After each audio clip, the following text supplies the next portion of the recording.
Greetings, good people. Welcome to another edition of Leaders and Learners, where you all know that the best leaders are lifetime learners. And today I have the privilege of sitting down with Renaldo DaSilva. He is a powerhouse voice in the movement to build real generational wealth in our communities, whether it's through investing, innovation, mentorship. He's been on the front lines of shifting the conversation, not from just making money but multiplying it, right? He's not here for the performative conversations. He's here to drop blueprints, pave paths, drop receipts, and build legacy. Let's get into how he's helping shape the next generation of Black millionaires, not on accident, but definitely on purpose. Ronaldo, thanks for being here. Thank you so much for having me. So you look like you're ready to drop some gems out in New Orleans. Tell me what you are looking forward to. Oh, wow. New Orleans has been absolutely amazing. I've been meeting some really, really awesome people. I'm new to social media, and I met some folks that I connected so deeply with on a personal level. What I'm looking forward to is continue to make those connections, and my hopes are that I'm able to pour into some other folks that I'm meeting as well. I like that. So just open to the opportunities, open to the experience, it sounds like. Absolutely, 100%. All I'm right. enjoying the class. First time here. So listen, you're a part of a conversation that's more than just entrepreneurship. That word gets thrown around a lot. But entrepreneurship for me, and it sounds like with you, is really about legacy. What does legacy look like for you in 2025? That's a phenomenal question. Legacy for me is creating a solid foundation, a fertile ground um, that one can build on, passing on to folks that are coming from like backgrounds, folks that have walked similar paths to myself, creating an opportunity for them to provide for their families, their children, their children's children, and for me also for my kids. To be able to be transparent with them and show them firsthand what my experiences were in hopes that they don't have to um, I guess, charter some of the same courses that I have, learn from my mistakes pretty much, and build and grow well beyond whatever I could hope and dream for. Mm. What do you hope and dream for? What all this work is for what? That's a phenomenal question, and I appreciate you asking it. It's something that I really live by. I try to teach my kids the same thing. I think that we as humans are all put on this earth with a purpose of serving. I think that we're all put on this earth with the purpose of giving, and that's what I try to live by. So I don't know if that answers your question directly, but that's what I think drives me, and what I Mhm. try to pour into not only my kids but the folks that I mentor as well. There's a big difference between, how do I say this, being rich and being ready. How do you coach or guide young entrepreneurs on wealth literacy before they even get the bag? Rich and wealth, being rich and being wealthy. Rich is the bling. Rich is the shiny, the flashy, the selfies. Wealth, wealth is sustainable. Wealth is something that you can build on, something that you can pass on to generations. Um, Wealth gives you a sense of calm, a sense of security. It gives your family a sense of calm, a sense of security. Wealth isn't loud. Wealth is not boastful. Um, and but wealth is sustainable, and wealth lasts, and that's the big thing. It lasts. I try to really instill that, and that's something. And it's not really. It's not. It's very hard to try to make that distinction to folks that aren't coming from money. Don't come from money. I didn't come from money, and you start making money, and you initial thing is you want to spend it. You want to look good. You want to smell good. You want the fancy car. You want the big house. And I fell victim to that. That's a big reason why I've chartered the course that I have chartered with my life in this, the journey that I'm taking in trying to share what the missteps I made with trying to really embrace. And wealthy is relative, right? What I deem to have been wealthy versus, I'm sorry, rich. Rich is relative. And Now that I understand the difference, I try to help the folks that I work with, my kids, the folks that we mentor and coach to understand the difference and why it's important to have the longevity aspect of it and focus on that as opposed to just get the shiny watch, the shiny car, the shiny house, or whatever the case may be. How close, how close is what you're doing now compared to what you saw yourself doing at this stage in your life? You've got some phenomenal questions. What's interesting about that is I've always been built to be a giver, a provider. So none of that is new to me. Hmm.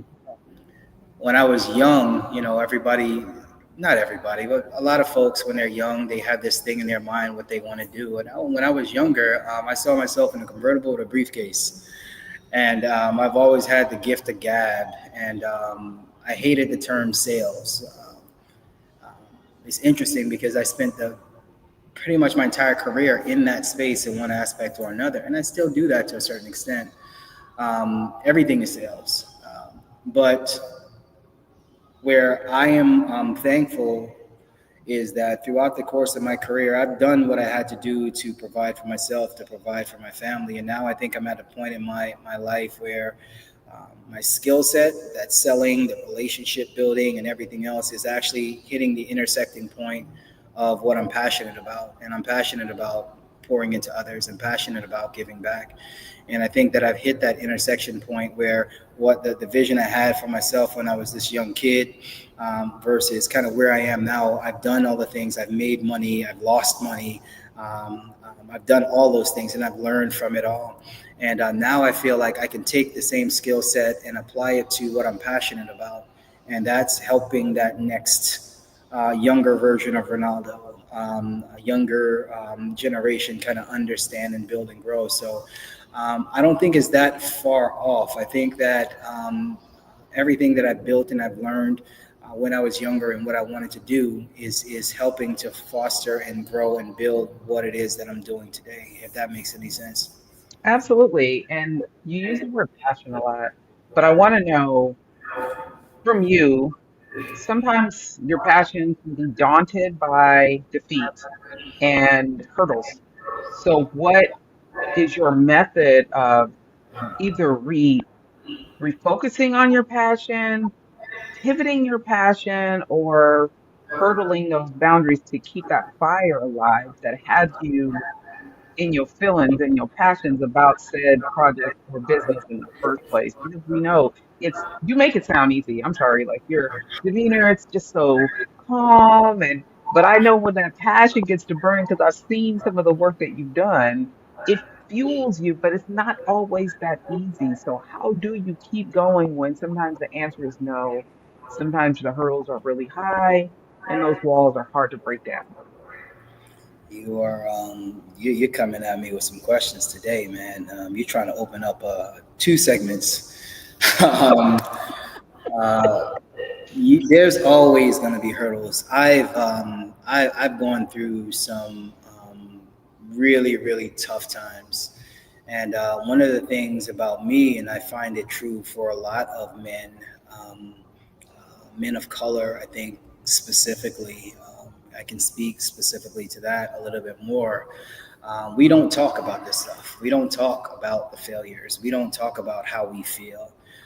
I remember one time when my boys were younger, I remember very, very distinctly saying, "Oh, you don't have feelings," in a joking way. But that is the worst thing you can say.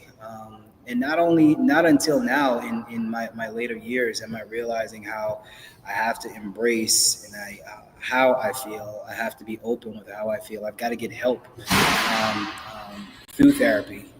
Mental health is real, and that's why I have such a big focus on it. Um, you're getting me wanting to touch on so many different things here. But it's important to open up. It's important to seek help, and it's important to talk because we all hit those hurdles. We all have those points where we fail, and I failed mightily throughout the course of my life, throughout the course of my career. But then I learned, anchored in prayer, anchored in a network of really, really close friends. Getting help, therapy was huge for me and still continues to be. And taking off that mask, taking off that facade, to your point, it ain't all perfect. It ain't all pretty. Accepting the fact that that's a part of the equation. But getting help, you cannot make it through those periods without help, no matter how strong you think you are. So I've learned to do that, to anchor into close friends, people I can relate to, and just and I'll end the answer here. But when I came to New Orleans a couple of days ago, the first person I met was a stranger. It turns out that he saw a brand on my arm. Turned out to be a fraternity brother. This guy was 3 times a multi-millionaire. He told me about how he lost all his millions twice and then came back and he's doing it even bigger and a better way. And a lot of his struggles and part of his journey was my story. And it rocked me. I met a gentleman just yesterday. I had lunch and dinner with him because the conversation was so powerful. He's one of the old timers that helped to build this city, one of the most connected people in this city. And this man told me about some of his struggles that parallel mine. And we just started opening up on this personal level. So talking, sharing, seeking help to get through it, because everybody is going to go through some stuff. It's all part of the process. I don't know if that Yeah, answers your question or not. And sorry yeah, for being clearly we're going to have a part two, and I would be remiss if I didn't ask you. I'm sorry, what fraternity you failed to uh, mention? Omega I'm Sci-Fi. sorry, Omega Omega Sci-Fi. Psi. Really? Yeah, the That's only one. interesting. I happened to be with your Grand Basilis yesterday, 2 days ago in Arizona. Small world. Hmm. I'm a member of Zeta Phi Beta, so, and my husband is a member of that other 1911 organization. So yes, quite the small world it is. So we Yes, might ma'am. just have to continue this conversation another time. Yes, ma'am. Absolutely. One of the most important things I want to find out from you before I let you go, I won't hold you because I know you got things to do in New Orleans, but the part about the imperfection and the roadblocks that you hit, whether emotionally or financially, whatever. You do a lot of work with young people. And there has to be a way for us to convey that imperfection is actually perfection. If you are finding yourself in imperfect places, that means you're trying, you know? I think young people have a really hard time feeling like, especially with social media trying to make everything look so perfect, feeling like hurdles that they deal with in life are failures. And I don't. I want to know, as you continue to mentor and deal with young people, how do you convey that to them? That too is a very phenomenal question, and I think there's a very straightforward answer to that, and that comes with transparency. I think that more people that are entering this space and wanting to be mentors, wanting to be teachers, wanting to be leaders, um, have to be more transparent. They have to take off their mask. They have to be open and honest about their process because from what I've been learning throughout my journey, nobody's process has been perfect. There has not been one process that I've heard of or learned about ever that was a straight line. Everybody goes through hurdles. Everyone fails. Using the two examples just these past couple of days, the first gentleman I met on day one, and then the gentleman I got introduced to just yesterday. I see myself in both of them. They don't know each other. I see myself in both of them, and both of those gentlemen, without knowing one another, and in our first conversations, because we connected on that level, really opened up to me and were honest about me about their journey. And their journey was not pretty at all. And I think, to answer your question, to help these young people, to help the next generation, I think transparency and openness and just taking off the mask, because none of us are perfect. And I think the more that happens, the more we are able to normalize failure, to normalize struggle, to normalize imperfection, but also teach these young people that it's possible to go through that and thrive, to go through that and win and still be successful. The first gentleman said he was a millionaire twice, lost it all. And he's back on his third leg right now, where he's now surpassed those first two times and building on that. And the same is true for the second gentleman that I made. So to answer your question is simply to just take off the mask and be honest, be transparent. That has to be one of the most authentic things someone has said. And I think it's important that when we have those conversations, we're not promoting or putting off the notion that we're better or that we're perfect, but really letting our true stories shine. Yes. Because it's folks out here really be acting like their life is so amazing. And I Yeah. can see where young people struggle, but the truth of the matter is being authentic and sharing true stories and real life experiences is the only thing that's really going to help them. And I just want you to let people know what panel you're going to be doing and how they, if they can't make it to the panel, how they can get in touch with you, follow your journey, cyber stalk you, all the things. Now, I'm here representing a phenomenal organization called Black Girls Code. They are doing some amazing work throughout the country, expanding into new cities such as including Puerto Rico, Detroit, and right here in New Orleans. They're doing a lot of amazing work, getting young women of color, young girls of color, introduced into the technology space through some phenomenal camps that they're doing. And I think this is truly important. So tomorrow I'm going to be on a panel just discussing that, talking about what they're doing, talking about the amazing work that they're doing, and really trying to spotlight the importance of that, the importance of pouring into these young girls and helping them to have the solid foundation to create generational wealth for themselves and their families. So if you're looking for me, I am the CEO and founder of Sankofa Legacy Partners, sankofalp.com. I am brand new to social media. I'm on LinkedIn. You can find me there, and you can also find me on IG. Looking forward to connecting with you folks tomorrow on the panel, and however I can help, I'm here. Awesome. I appreciate your time. I want you to know if you have any good information out there, I'm on LinkedIn too. So it's our amazing podcast, and our audience loves great information. So feel free to always share it with us. If you happen to find yourself in sunny California, hit us up. Let us Good. support you in whatever you have going on, and we wish you well out at the Essence Festival and everything that you have going on. Awesome. Thank you so much. I really appreciate your time. This was an absolute pleasure. All right, sir. I'll talk to you soon. Have a good one. Hey, thanks for showing up to the podcast where we all know that the best leaders are lifetime learners. When you get a sec, take a moment, leave a comment. What you think about today's episode? And share it with someone that you know could use the gems that were dropped today. Follow and subscribe. You don't want to miss who's coming up next. You never know who could show up here and what they could say. For your professional needs, marketing, PR, communications, and leadership, make sure you follow us on all social media platforms at Sand and Shores, or hit us up at sandandshores.com. Again, thanks so much for showing up. We appreciate you, and we'll see you soon.